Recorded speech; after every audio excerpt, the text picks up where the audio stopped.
जय हिंद, वंदे मातरम। दोस्तों, जब क्लास 11 बोर्ड एग्जाम्स की तैयारी कर रहे हैं तो आज का ये वीडियो आप लोगों के लिए काफी ज्यादा इंपॉर्टेंटफुल होने वाला है, क्योंकि आज की वीडियो में क्लास 11 हिस्ट्री के मॉडल क्वेश्चन पेपर 1 का कंप्लीट सॉल्यूशन को करने वाले हैं, जो कि आपके एग्जाम्स के लिए काफी ज्यादा यूजफुल होने वाले हैं। तो फ्रेंड्स, बहुत सारे विद्यार्थियों के मन में एक सवाल होगा कि हमारा जो टर्म 2 का एग्जाम्स होगा वो किस टाइप से होगा, इसका पैटर्न क्या होगा। तो दोस्तों, आपका जो टर्म 2 का एग्जाम्स होगा वो आपका सब्जेक्टिव एग्जाम्स होगा। यदि मार्क्स की बात करें तो टोटल 40 मार्क्स का आपका एग्जाम्स होगा।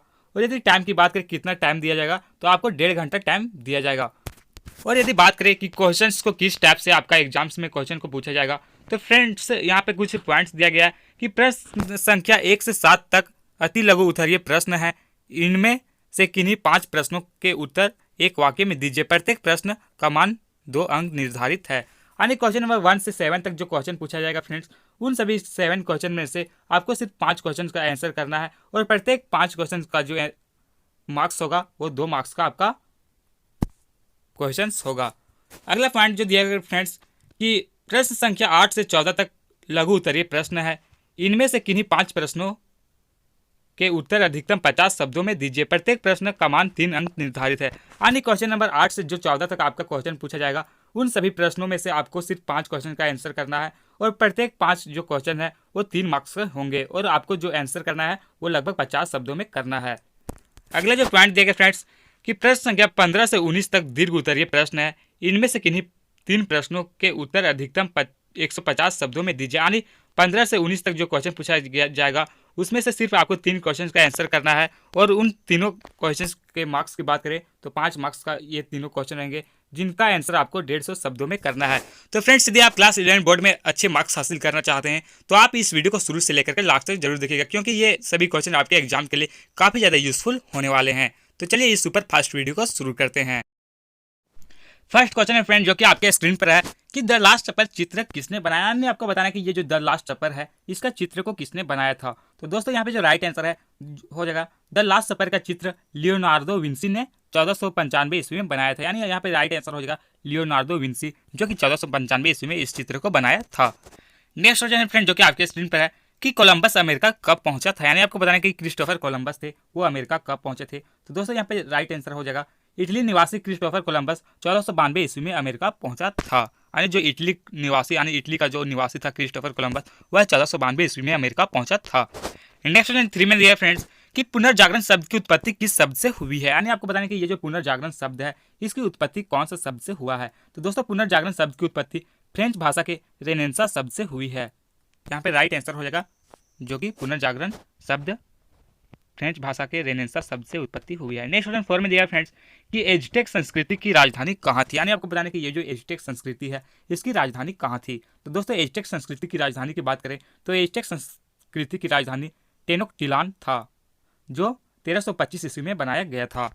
नेक्स्ट क्वेश्चन की ओर चलते हैं फ्रेंड्स। अगला क्वेश्चन 5 में दिया गया है कि वाटर फ्रेम का आविष्कार किसने किया था। यानी आपको बताना कि ये जो वाटर फ्रेम मशीन है इसका आविष्कार किसने किया था। तो फ्रेंड्स, वाटर फ्रेम एक सूत काटने वाली एक मशीन है जिसका आविष्कार 1769 ईस्वी में रिचर्ड आर्कराइट ने किया था।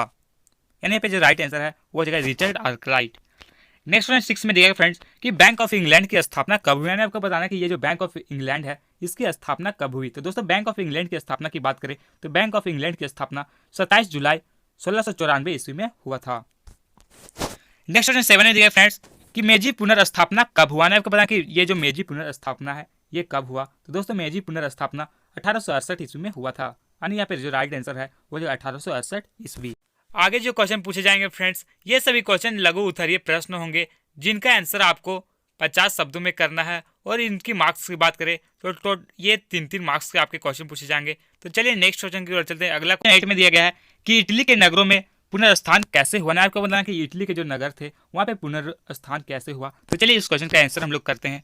काफ़ी ज़्यादा आसान भाषा में हम लोग करने का प्रयास करेंगे फ्रेंड्स। तो चलिए इस क्वेश्चन का आंसर हम लोग करते हैं।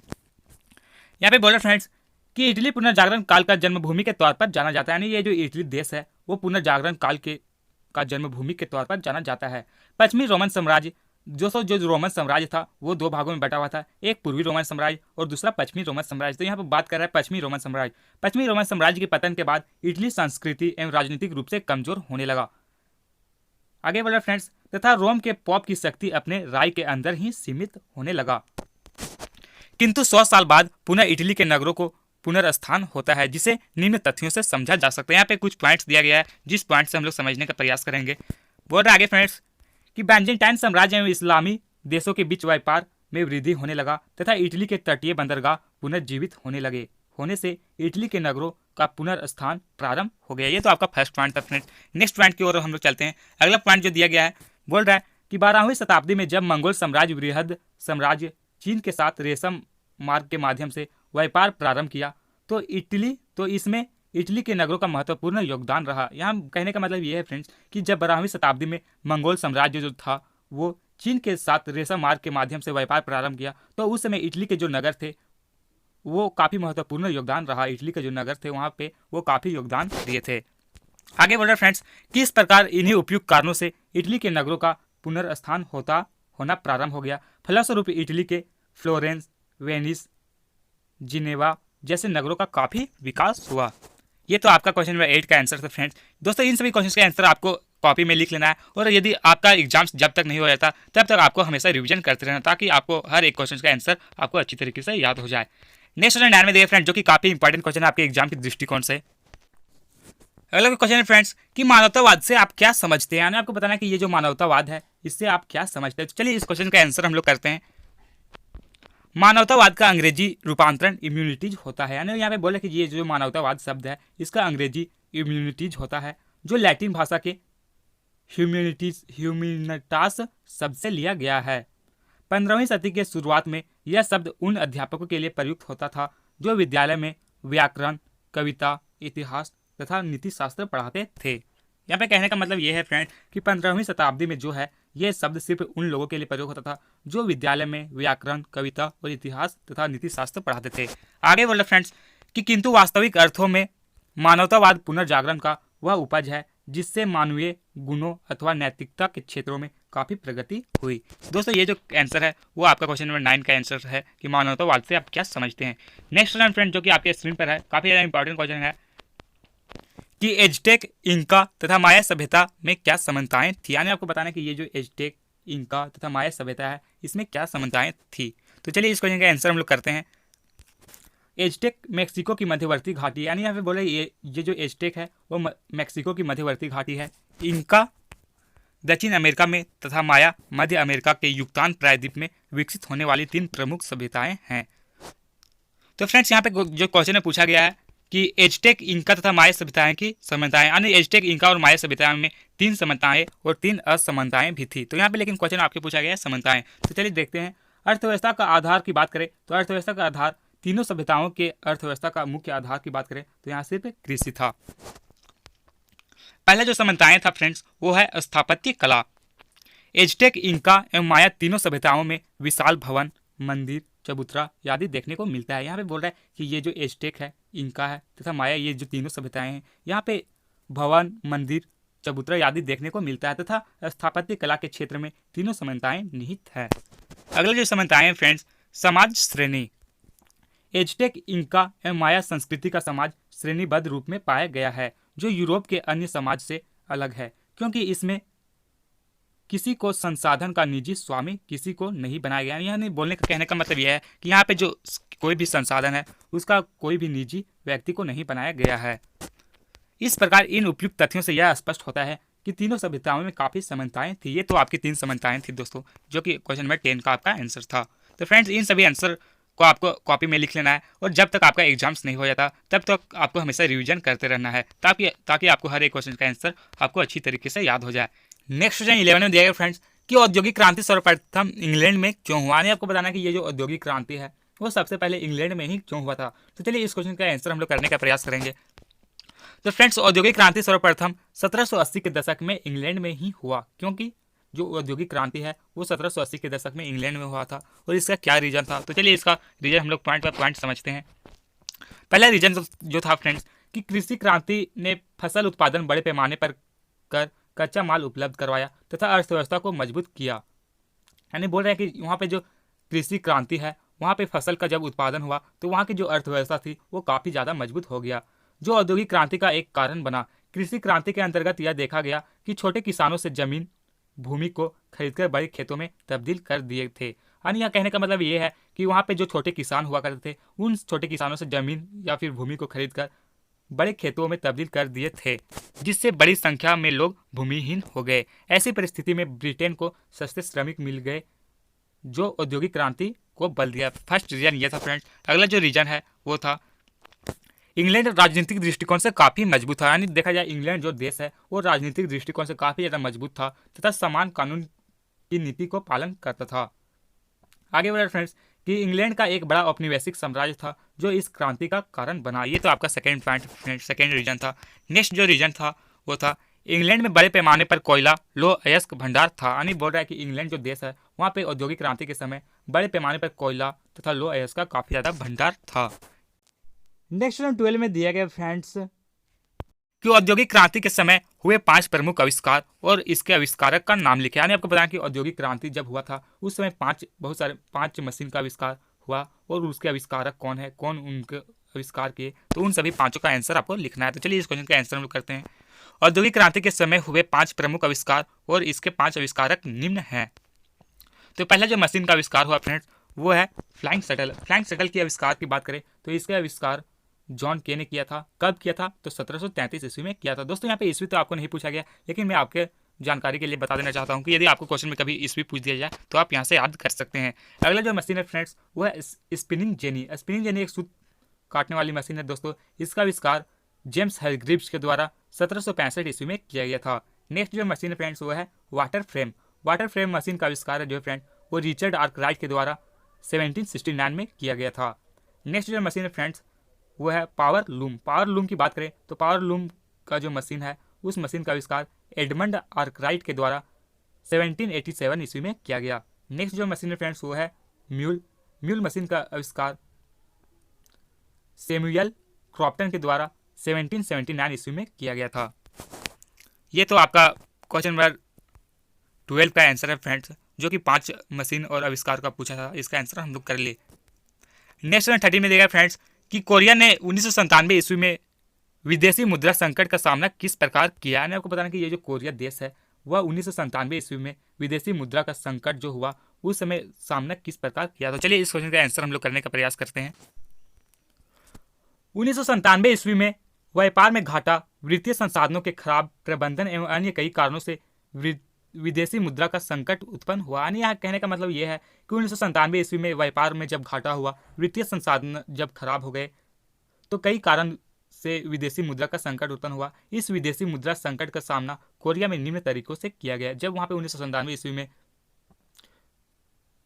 जब हुआ था ये संकट, तो उन लोगों ने निम्न तरीका से सामना करने का प्रयास किया। पहला जो पॉइंट है फ्रेंड्स यहाँ पे दिया गया है, कोरिया इस संकट से उभरने के लिए IMF यानी इंटरनेशनल मेमोरी फंड का सहयोग लिया। यानी बोल रहा है कि जो कोरिया जो देश है वहाँ पे इस संकट ये जो संकट था इससे बचने के लिए IMF का प्रयोग किया, सहयोग लिया। अगला जो पॉइंट है फ्रेंड्स वो दिया गया है कि यह संकट कोरिया के लिए एक बड़ी आर्थिक संकट के रूप में सामने आया। ये जो संकट था वो कोरिया जो देश है उसके लिए काफ़ी ज़्यादा आर्थिक संकट के रूप में सामने आया। इससे बचने के लिए कोरिया के नागरिकों ने गोल्ड कनेक्शन मूवमेंट चलाया। यानी ये जो संकट आया था इससे बचने के लिए कोरिया के जो लोग थे उन लोगों ने गोल्ड कनेक्शन मूवमेंट चलाया और विदेशी ऋण चुकाने का प्रयास किया। जो विदेश के द्वारा ऋण लिया गया था उसको भरने का प्रयास किया। इस प्रकार कोरिया ने 1997 ईस्वी के विदेशी मुद्रा संकट सामना करते हुए निपटने का प्रयास किया। ये तो आपका आंसर था फ्रेंड्स, जो कि काफ़ी आसान भाषा में आपका आंसर किया गया है। नेक्स्ट 14 में दिया गया जो कि आपके एग्जाम के लिए काफ़ी इंपॉर्टेंट क्वेश्चन। दोस्तों इस क्वेश्चन को आप सभी लोग VBI कर लीजिएगा कि भारत की खोज में वास्को डी गामा की क्या भूमिका रही। यानी आपको बताना है कि भारत की जब खोज हुआ तो उस समय वास्को डी गामा की क्या भूमिका रही। तो इस क्वेश्चन का आंसर हम लोग चलिए करने का प्रयास करते हैं। जिस भारत की खोज के प्रयास से 1492 ईस्वी में अमेरिका का खोज हो गया, उस भारत की खोज के बारे में जानना हमारे अध्ययन के लिए काफ़ी ज़्यादा महत्वपूर्ण हो जाता है। तो यहाँ बोल रहे फ्रेंड्स कि जब भारत का खोज हो रहा था उस समय भारत की खोज नहीं हुआ, बल्कि 1492 ईस्वी में अमेरिका का खोज हो गया। उस भारत की खोज के बारे में हमारे लिए जानना काफ़ी ज़्यादा महत्वपूर्ण हो जाता है। तो चलिए इस आंसर को हम लोग समझते हैं। बोल रहे फ्रेंड्स कि भारत की खोज का प्रयास फ्रांस, पुर्तगाल, स्पेन के द्वारा काफ़ी किया जा रहा था। यानी बोल रहा है कहने का मतलब ये है कि भारत की खोज का प्रयास फ्रांस जो देश है, पुर्तगाल, स्पेन के द्वारा काफ़ी किया जा रहा था। इस क्रम में पुर्तगाल की सहायता से क्रिस्टोफर कोलंबस अपने 87 सहयोगियों के साथ भारत की यात्रा पर निकल पड़े। यानी ये जो क्रिस्टोफर कोलंबस थे वो अपने 87 सहयोगियों के साथ भारत की यात्रा के लिए, भारत की खोज करने के लिए निकल पड़े। किंतु वह भारत न पहुंचकर अमेरिका पहुंच गए। यानी बोला कि जब वो क्रिस्टोफर कोलंबस थे वो भारत की खोज करने के लिए निकले तो वो भारत नहीं पहुंचकर वो अमेरिका पहुंच गए। इसके बाद बार्थोलोमियो डियाज ने 1487 ईस्वी में दक्षिण अफ्रीका के दक्षिण छोर में पहुंचकर उत्मासा अंतरिक्ष का खोज किया। यानी जब वो भारत की खोज करने के लिए पहुंच गए लेकिन वो अमेरिका पहुंच गए, तो यहाँ पे बोले कि बार्थोलोमियो जो डियाज है वो 1487 ईस्वी में दक्षिण अफ्रीका के दक्षिण छोर में पहुंचकर उत्मासा अंतरिक्ष का खोज किया। इस खोज के बाद वास्को डिगामा के मन में भारत की खोज आसान हो गई। जब वहाँ पे अमेरिका का खोज हो गया तो वास्को डिगामा के मन में एक विचार आया कि अब भारत की खोज और भी आसान हमारे लिए हो गया है। फिर वास्को डिगामा 1497 ईस्वी में 3 जहाज़ों के साथ पुर्तगाल से निकल पड़े। यानी बोल रहे हैं यहाँ कि वास्को जो डिगामा है वो 1497 ईस्वी में अपने 3 जहाज़ों के साथ पुर्तगाल से निकल पड़े भारत की खोज करने के लिए। और 20 मई 1498 ईस्वी में पुर्तगाल इमैनुअल प्रथम के आशीर्वाद से भारत के केरल स्थित कालीकट पहुंचे, जहां के स्थानीय राजा मेजारिन ने उनका स्वागत किया और डिस्कवरी ऑफ इंडिया की उपाधि दिया। इस प्रकार वास्को डिगामा ने भारत की खोज किया। दोस्तों ये क्वेश्चन आपके लिए काफ़ी ज़्यादा इंपॉर्टेंट है जो कि आंसर करवा दिएगा। दोस्तों इस क्वेश्चन का आंसर आप लोग कॉपी में लिख लीजिए। तो फ्रेंड्स आगे जो क्वेश्चन दिए गए उन सभी क्वेश्चन का आंसर हम लोग अगले वीडियो में करेंगे, क्योंकि दोस्तों ये वीडियो काफ़ी ज़्यादा लंबा हो गया है। तो आज की इस वीडियो में बस इतना ही।